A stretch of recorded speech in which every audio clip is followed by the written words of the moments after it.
আমার মতো যারা সেন্ট মার্টিন অ্যাফোর্ড করতে পারছেন না কিন্তু সেন্ট মার্টিনের ভাইব নিতে চান, আজকের ভিডিওটা তাদের জন্য। কক্সবাজারের ভরা সিজনে নিরিবিলে বীজ খুঁজে পাওয়া আর সোনার হরিণ খুঁজে পাওয়া সমান কথা, কিন্তু আমরা সেটা পেয়েছিলাম। চলুন গল্প শোনাই।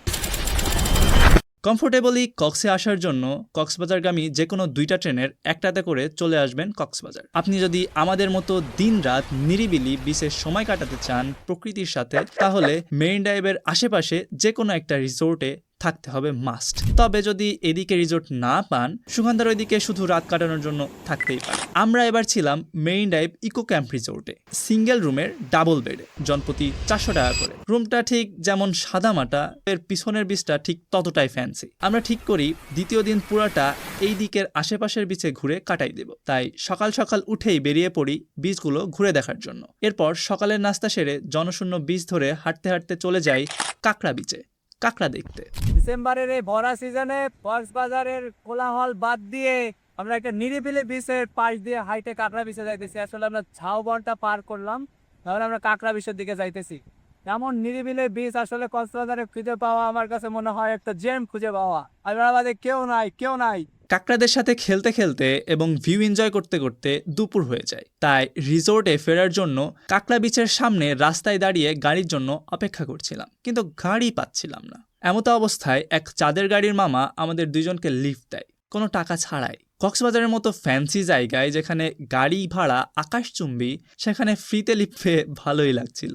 এভাবেই কেটে যায় একটা অসাধারণ দিন। এবার পালা মিনি সেন্ট মার্টিন যাওয়ার, যার জন্য আপনারা এতক্ষণ অপেক্ষা করছেন।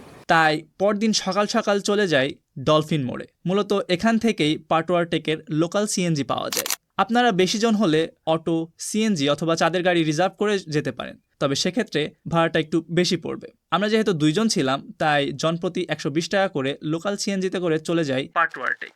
সকাল সকাল যাওয়াতে পর্যটক বলতে শুধু আমরাই ছিলাম। বিশ্বাস করেন ভাই, বিচটা আসলেই জোস। কিছুটা সেন্ট মার্টিনের ভাইব দেয়। পুরো বিচটা শুধু কোরাল আর কোরাল দিয়ে ভরা।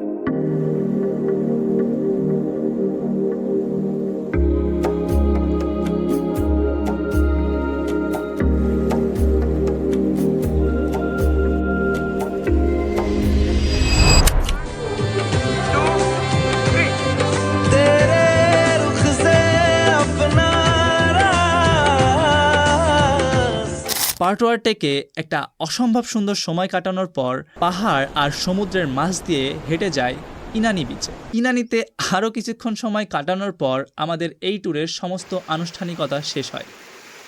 পরিশেষে ঘুরতে বেরোন মিয়া।